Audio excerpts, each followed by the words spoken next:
नमस्कार। मानव भूगोल के मूल सिद्धांत का अध्याय 6 द्वितीयक क्रियाएं।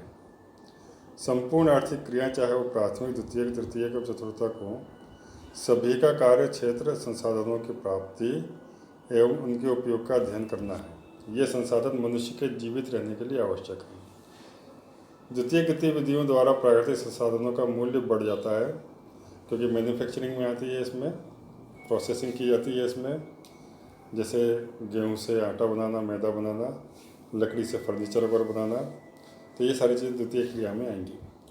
प्रकृति में पाए जाने वाले कच्चे माल का रूप बदलकर, मतलब जो प्रकृति से कच्चा माल मिलता है उसका रूप बदलकर मूल्यवान जो बन जाती है वस्तुएं, उसको हम द्वितीय क्रिया में शामिल करते हैं। कपास का सीमित उपयोग है, परंतु तंतु में परिवर्तित होने के बाद यह और अधिक मूल्यवान हो जाता है और इसका उपयोग वस्त्र बनाने में किया जा सकता है। खदानों से प्राप्त लौह अयस्क का हम प्रत्यक्ष उपयोग नहीं कर सकते, परंतु अयस्क से इस्पात बनाने के बाद यह मूल्यवान हो जाता है। तो लोहे का जब हम इस्पात में बदल देते हैं और इस्पात का जब उपयोग किया जाता है तो यह मूल्यवान धातु हो जाती है। परंतु अयस्क से इस्पात बनाने के बाद यह मूल्यवान हो जाता है और इसका उपयोग कई प्रकार की मशीनें एवं औजार बनाने में होता है। खेतों, वनों, खदानों एवं समुद्रों से प्राप्त पदार्थों के विषय में भी यही बात सत्य है। इस प्रकार द्वितीय क्रियाएं विनिर्माण, प्रसंस्करण और निर्माण उद्योग से संबंधित है। अब आता है विनिर्माण, यानी मैन्युफैक्चरिंग। विनिर्माण से आशय किसी भी वस्तु का उत्पादन है। हस्तशिल्प से कार्य से लेकर लोहे व इस्पात को गढ़ना, प्लास्टिक के खिलौने बनाना, कंप्यूटर के अति सूक्ष्म घटकों को जोड़ना एवं अंतरिक्ष यान निर्माण इत्यादि सभी प्रकार के उत्पादन को निर्माण के अंतर्गत ही माना जाता है। निर्माण की सभी प्रक्रियाओं में कुछ सामान्य विशेषताएं होती हैं, जैसे शक्ति का उपयोग, शक्ति मतलब बिजली, पावर, एक ही प्रकार की वस्तुओं का विशाल उत्पादन एवं कारखानों में विशिष्ट श्रमिक जो मानक वस्तुओं का उत्पादन करते हैं। विनिर्माण आधुनिक शक्ति के साधन एवं मशीनरी के द्वारा या पुराने साधनों द्वारा किया जाता है। तृतीय विश्व के अधिकांश देशों में विनिर्माण को अब भी शाब्दिक अर्थों में प्रयोग किया जाता है। इन देशों में सभी विनिर्माताओं का संपूर्ण रूप से चित्रण करना कठिन है। चलिए आगे आते हैं। आधुनिक बड़े पैमाने पर होने वाले विनिर्माण की विशेषताएं। अब इनमें क्या क्या विशेषताएं हैं, इसके पढ़ना है आपको। कौशल का अवशिष्टीकरण, उत्पादन की विधियाँ। शिल्प तरीके के कारखाने में थोड़ा ही सामान उत्पादित किया जाता है, जो कि आदेशानुसार बनाया जाता है, अतः इसकी लागत अधिक आती है, जबकि अधिक उत्पादन का संबंध बड़े पैमाने पर बनाए जाने वाले सामान से है, जिसमें प्रत्येक कारीगर निरंतर एक ही प्रकार का कार्य करता है। इस बॉक्स में उद्योगों का निर्माण, विनिर्माण उद्योग। विनिर्माण का शाब्दिक अर्थ है हाथ से बनाना, तो हाथ से बनाई हुई वस्तुओं को क्या बोलते हैं, विनिर्माण कहते हैं। फिर भी इसमें यंत्रों द्वारा बनाया गया सामान भी सम्मिलित किया जाता है। यह एक परम आवश्यक प्रक्रिया है जिसमें कच्चे माल को स्थानीय या दूरस्थ बाजार में बेचने के लिए ऊंचे मूल्य के तैयार माल में परिवर्तित कर दिया जाता है। वैचारिक दृष्टिकोण से उद्योग एक निर्माण इकाई होती है जिसकी भौगोलिक स्थिति अलग होती है और प्रबंध तंत्र के अंतर्गत लेखा बही एवं रिकॉर्ड का रखरखाव रखा जाता है। तो जब विनिर्माण किया जाता है या उद्योग धंधे जब लगाए जाते हैं, इंडस्ट्री लगाई जाती है, तो उसमें बहुत सारी चीज़ें रखी जाती है। लोगों जो रिकॉर्ड रखा जाता है, कितना सामान आया, कितना गया, किसको कितनी सैलरी दी, ये सारा ध्यान इसमें किया जाता है। उद्योग एक व्यापक नाम है और इसे विनिर्माण के पर्यायवाची के रूप में भी देखा जाता है। जब कोई इस्पात उद्योग और रसायन उद्योग शब्दावली का प्रयोग करता है, तब उसके मस्तिष्क में कारखाने एवं कारखानों में होने वाली विभिन्न प्रक्रियाओं का विचार उत्पन्न होता है। लेकिन कई गौण क्रियाएं हैं जो कारखानों में संपन्न नहीं होती, जैसे कि पर्यटन उद्योग या मनोरंजन उद्योग इत्यादि। अतः स्पष्टता के लिए विनिर्माण उद्योग शब्दावली का प्रयोग किया जाता है। अब आता है संगठनात्मक ढांचा एवं स्तरीकरण। अच्छा, इसके पहले यंत्रीकरण पढ़ते हैं। यंत्रीकरण से तात्पर्य है किसी कार्य को पूर्ण करने के लिए मशीनों का प्रयोग करना। यंत्रीकरण का यंत्र लगाना, मशीनें लगाना। स्वचालित जो ऑटोमेटिक होती हैं। यंत्रीकरण की विकसित अवस्था है निवेशन एवं संवृत पाश कंप्यूटर का नियंत्रण प्रणाली से युक्त स्वचालित कारखाने, जिसमें मशीनों को सोचने के लिए विकसित किया गया है, पूरे विश्व में नजर आने लगी है। तो अब जितने भी इंडस्ट्री लगाई जा रही है आजकल उसमें कंप्यूटर का ज़्यादा इस्तेमाल किया जाता है।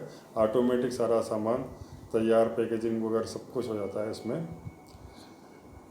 प्रौद्योगिकी नवाचार शोध एवं विकासमान युक्तियों के द्वारा विनिर्माण की गुणवत्ता को नियंत्रित करने, अपशिष्टों के निस्तारण एवं अदक्षता को समाप्त करने तथा प्रदूषण के विरुद्ध संघर्ष करने का महत्वपूर्ण पहलू है। संगठनात्मक ढांचा एवं स्तरीकरण, आधुनिक निर्माण की विशेषताएं। तो ये 5 विशेषताएं इसमें दी हुई हैं। एक, जटिल प्रौद्योगिकी यंत्र। दूसरा है अत्यधिक विशिष्टीकरण एवं श्रम विभाजन के द्वारा कम प्रयास एवं अल्प लागत से अधिक माल का उत्पादन करना। तीसरा, अधिक पूंजी लगी जाती है इसमें। बड़े संगठन होते हैं और प्रशासकीय अधिकारी वर्ग भी इसमें आता है। तो ये 5 चीज़ें इसमें शामिल की जाती है। अनियमित भौगोलिक वितरण, आधुनिक निर्माण के मुख्य संकेंद्रण कुछ ही स्थानों में सीमित है। विश्व के कुल स्थलीय भाग के 10% से कम भूभाग पर इनका विस्तार है। यह देश आर्थिक एवं राजनीतिक शक्ति के केंद्र बन गए हैं। कुल क्षेत्र को आच्छादित करने की दृष्टि से विनिर्माण स्थल प्रक्रियाओं के अत्यधिक गहनता के कारण बहुत कम स्पष्ट हैं तथा कृषि की अपेक्षा बहुत छोटे क्षेत्रों में संकेंद्रित है। उदाहरण के तौर पर अमेरिका के मक्का की पेटी के 2.5 वर्ग किलोमीटर क्षेत्र में साधारणतः 4 बड़े फार्म होते हैं जिनमें 10 से 20 श्रमिक कार्य करते हैं, जिनमें 50 से 100 मनुष्यों का भरण पोषण होता है। परंतु इतने ही क्षेत्र में अनेकों वृहत समाकलित कारखानों को समाविष्ट किया जा सकता है और हजारों श्रमिकों को रोजगार दिया जा सकता है। तो कहने का अर्थ यह है कि अगर मान लो छोटे से क्षेत्र में अगर कृषि की जाती है तो वहाँ पे कुछ ही लोगों का पेट भर जाता है, परंतु उसी क्षेत्र में अगर कोई इंडस्ट्री लगा दी जाए और कोई कारखाना लगा दिया जाए जिसमें हजारों लोगों को रोजगार मिलता है, प्रत्यक्ष रूप से और अप्रत्यक्ष रूप से, दोनों रूप से उसमें मिलता है। फॉर एग्जांपल के लिए मान लो कोई मिल लगा दी जाती है, कपड़े की फैक्ट्री लगा दी जाती है, तो कपड़े का उत्पादन जो होता है तो उसमें दुकानदार भी शामिल हो जाते हैं, परिवहन वाले शामिल हो जाते हैं, पूंजी वाले शामिल हो जाते हैं, शक्ति वाले शामिल हो जाते हैं। तो ये सारी चीज़ें मिल करके कई हजारों लोगों को उसमें रोजगार मिल जाता है। उद्योग अपनी लागत घटाकर लाभ को उड़ाते हैं, इसलिए उद्योगों की स्थापना उस स्थान पर की जानी चाहिए जहां पर उत्पादन लागत कम आए। तो उत्पादन लागत वहीं पर कम आती है जहां पर कच्चा माल होता है। कच्चे माल के पास में अगर इंडस्ट्री लगाई जाती है तो लागत वहां पे कम आने की संभावना ज़्यादा होती है। अब इसमें बाजार तक अभिगम्यता मतलब अप्रोच, बाजार के नज़दीक होना चाहिए। तो उद्योगों की स्थापना में सबसे प्रमुख कारक क्या है? उसके द्वारा उत्पादित माल के लिए उपलब्ध बाजार का होना। बाजार से तात्पर्य उस क्षेत्र में तैयार वस्तुओं की मांग एवं वहाँ के निवासियों में खरीदने की क्षमता। दूरस्थ क्षेत्र जहाँ कम जनसंख्या निवास करती है छोटे बाजारों से युक्त होती है। यूरोप, उत्तरी अमेरिका, जापान एवं ऑस्ट्रेलिया के क्षेत्र वृहद वैश्विक बाजार हैं क्योंकि इन प्रदेशों के लोगों की क्रय क्षमता अधिक है। दक्षिणी एवं दक्षिणी पूर्व एशिया के घने बसे प्रदेश भी वृहद बाजार उपलब्ध कराते हैं। कुछ उद्योगों का व्यापक बाजार होता है जैसे वायुयान निर्माण एवं शस्त्र निर्माण उद्योग। तो नेक्स्ट इसमें कच्चे माल की प्राप्ति तक अभिगम्यता। अब जहाँ पे कच्चा माल होगा वहाँ पे भी इंडस्ट्री अगर लगाते हैं तो वहाँ पे भी इसकी लागत कम आती है। उद्योगों के लिए कच्चा माल अपेक्षाकृत सस्ता एवं सरलता से परिवहन योग्य होना चाहिए। भारी वजन, सस्ते मूल्य एवं वजन घटने वाले पदार्थ पर आधारित उद्योग कच्चे माल के स्रोत स्थल के समीप ही स्थित हैं। जैसे इस्पात उद्योग है, चीनी का उद्योग है, सीमेंट उद्योग है। ये कच्चे माल के नज़दीक ही लगाए जाते हैं क्योंकि इसमें लागत इनकी कम आती है और मुनाफा ज़्यादा होता है। कच्चे माल के स्रोतों के समीप स्थापित उद्योगों के लिए पदार्थ की शीघ्र नष्टशीलता एक अनिवार्य कारक है। कृषि प्रसंस्करण एवं डेयरी उत्पाद क्रमशः उत्पादन क्षेत्रों अथवा उद्योग आपूर्ति स्रोतों के समीप ही संसाधित किए जाते हैं। नेक्स्ट, श्रम आपूर्ति तक अभिगम्यता। उद्योगों की अवस्थिति में श्रम एक प्रमुख कारक है। बढ़ते हुए यंत्रीकरण, स्वचालन एवं औद्योगिक प्रक्रिया के लचीलेपन ने उद्योगों के श्रमिकों पर निर्भरता को कम किया है। फिर भी कुछ प्रकार के उद्योगों में अब भी कुशल श्रमिकों की आवश्यकता होती है।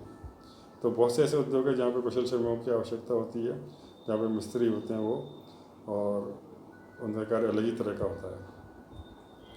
शक्ति के साधनों तक अभिगम्यता। वे उद्योग जिनमें अधिक शक्ति की आवश्यकता होती है वे ऊर्जा के स्रोतों के समीप लगाए जाते हैं। जैसे एल्यूमिनियम उद्योग। प्राचीन काल समय में कोयला प्रमुख शक्ति का साधन था तो शक्ति के साधन का मतलब हो गया जहाँ पे उनको पावर मिलती है, शक्ति मिलती है, बिजली मिलती है, तो वहाँ पे उसको लगाया जाता है। जैसे एल्यूमिनियम उद्योग, एक क्वेश्चन भी आता है कि ऐसा उदाहरण दीजिए जो शक्ति के साधनों के तक अभिगम्यता का है, तो उसका आंसर है एल्यूमिनियम उद्योग। नेक्स्ट है परिवहन और संचारी सुविधाओं तक अभिगम्यता। तो कच्चे माल को कारखाने तक लाने के लिए परिवहन चाहिए, परिष्कृत सामग्री को बाजार तक पहुंचाने के लिए परिवहन चाहिए। तो तीव्र और सक्षम परिवहन सुविधाएं होना वहाँ पर आवश्यक है। तो पश्चिमी यूरोप और उत्तरी अमेरिका के पूर्वी भागों में अत्यधिक परिवहन तंत्र विकसित होने के कारण सदैव इन क्षेत्रों में उद्योग का संकेंद्रण हुआ है। नेक्स्ट है सरकारी नीति। संतुलित आर्थिक विकास हेतु सरकार प्रादेशिक नीति अपनाती है, जिसके अंतर्गत विशिष्ट क्षेत्रों में उद्योग की स्थापना की जाती है। तो सरकारी नीति आजकल वहीं पर लागू की जाती है जहाँ पर पता पड़ता है कि लोगों को वहाँ पर रोजगार चाहिए, तो ऐसे कारखाने, ऐसी इंडस्ट्री उसी क्षेत्र में लगाई जाती है जहाँ पर लोगों को रोजगार अधिक से अधिक सरकार दे सके। समूहन अर्थव्यवस्था तक अभिगम्यता, उद्योगों के मध्य संबंध। प्रधान उद्योग की समीपता से अन्य अनेक उद्योग लाभान्वित होते हैं। अगर मान लो कहीं पे कोई बड़ी इंडस्ट्री लग रही है तो वहाँ पे कच्चे माल के लिए जो छोटी छोटी उनके कच्चे माल की आवश्यकता होती है, तो आसपास छोटे छोटे उद्योग भी उनके लग जाते हैं, तो वो प्रधान उद्योग की समीपता होती है इसमें। तो ये लाभ समूहन अर्थव्यवस्था के रूप में परिणत हो जाते हैं। विभिन्न उद्योगों के मध्य पाई जाने वाली श्रृंखला से बचत की प्राप्ति होती है। उपरोक्त सभी कारण समृद्ध रूप से किसी उद्योग की स्थिति का निर्धारण करते हैं। अगला है स्वच्छंद उद्योग क्या है, ये क्वेश्चन में भी आता है। तो स्वच्छंद उद्योग व्यापक विविधता वाले स्थानों में स्थित होते हैं। यह किसी विशिष्ट कच्चे माल जिनके भार में कमी हो रही है अथवा नहीं पर निर्भर नहीं रहते हैं। यह उद्योग संगठक पुर्जों पर निर्भर रहते हैं जो कहीं से भी प्राप्त किए जा सकते हैं। इसमें उत्पादन कम मात्रा में होता है एवं श्रमिकों की भी कम आवश्यकता होती है। सामान्यतः ये उद्योग प्रदूषण नहीं फैलाते। इनकी स्थापना में महत्वपूर्ण कारक सड़कों के जल द्वारा अभिगम्यता होती है। तो स्वच्छंद उद्योग वही कहलाते हैं जहाँ पर वो किसी भी पुर्जों को बनाने के लिए या कोई भी सामान बनाने के लिए स्वतंत्र होते हैं और वो किसी भी तरह से कच्चे माल पर निर्भर नहीं होते। विनिर्माण उद्योग का वर्गीकरण। विनिर्माण उद्योग का वर्गीकरण उनके आकार, कच्चा माल, उत्पाद एवं स्वामित्व के आधार पर किया जाता है। आकार पर आधारित उद्योग, किसी उद्योग का आकार, उसमें विशेष निवेशित पूंजी, कार्यरत श्रमिकों की संख्या एवं उत्पादन की मात्रा पर निर्भर करता है। इसके अनुसार उद्योगों को सरल अथवा कुटीर, बड़े, छोटे व बड़े पैमाने के उद्योगों को वर्गीकृत किया जाता है। तो ये टेबल बनी हुई है उद्योगों का वर्गीकरण की, तो इसमें सभी प्रकार का लिखा हुआ है। तो आकार के आधार पर कुटीर उद्योग है, छोटे पैमाने के, बड़े पैमाने के उद्योग हैं। कच्चे माल पर आधारित है, कृषि आधारित है, खनिज आधारित, रसायन, वन, पशु आधारित उद्योग है। उत्पाद के आधार पर मूलभूत है, उपभोक्ता सामान में। स्वामित्व के आधार पर सार्वजनिक क्षेत्र है, निजी क्षेत्र है, संयुक्त क्षेत्र है। तो इस टेबल का भी सभी बच्चे अच्छे से अध्ययन जरूर करें। अब नेक्स्ट आता है इसमें कुटीर उद्योग है, और आगे के जितने भी इस चैप्टर का पार्ट है